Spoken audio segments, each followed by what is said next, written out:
Imagine a pirate so powerful that she didn't fear the Chinese Empire, the empire feared her. A woman who commanded an armada larger than most nations. A woman whose laws were absolute. A woman who made the South China Sea bow to her name. This is the real story of the pirate queen who terrified China, woman history almost forgot, but who once ruled the greatest pirate fleet the world has ever seen. Her name was Ching Shih. The early 19th century was a brutal time along the South China Sea. Merchants feared every wave, villages prayed for safety, and governments were overwhelmed by corruption, war, and famine. Amid this chaos, piracy exploded. Hundreds of ships, thousands of outlaws, and among them a woman who would rise higher than anyone expected. But Ching Shih didn't come from power. She began her life in a floating brothel, a place where women were forgotten, traded, and ignored. No one imagined she would become the most feared pirate in China. No one imagined she would become a legend. Her life changed when the infamous pirate Captain Zheng Yi selected her as his companion. Many thought she would remain in his shadow. They were wrong. She watched, she learned.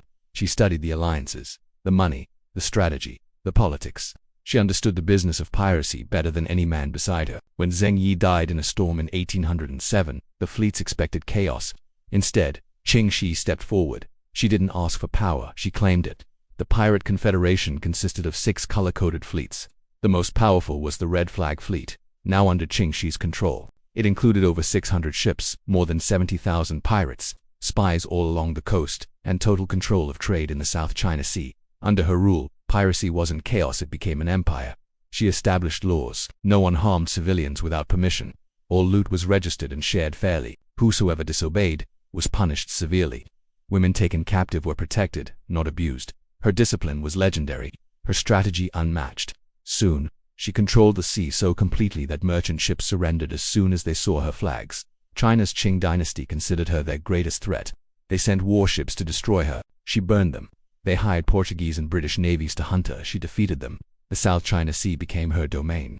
Even seasoned military commanders feared crossing her path. One admiral wrote, "We do not chase her fleet chases us." Never before and never again would a pirate queen rule with such dominance.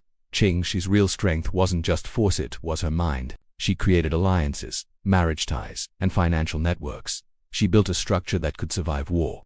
She used politics as skillfully as cannons. She realized something no pirate had before. You can't rule forever with fear, but you can retire with power. When China realized they could not defeat her, they offered amnesty. Most pirates didn't trust governments. But Ching Shih negotiated the deal herself. She secured a full pardon.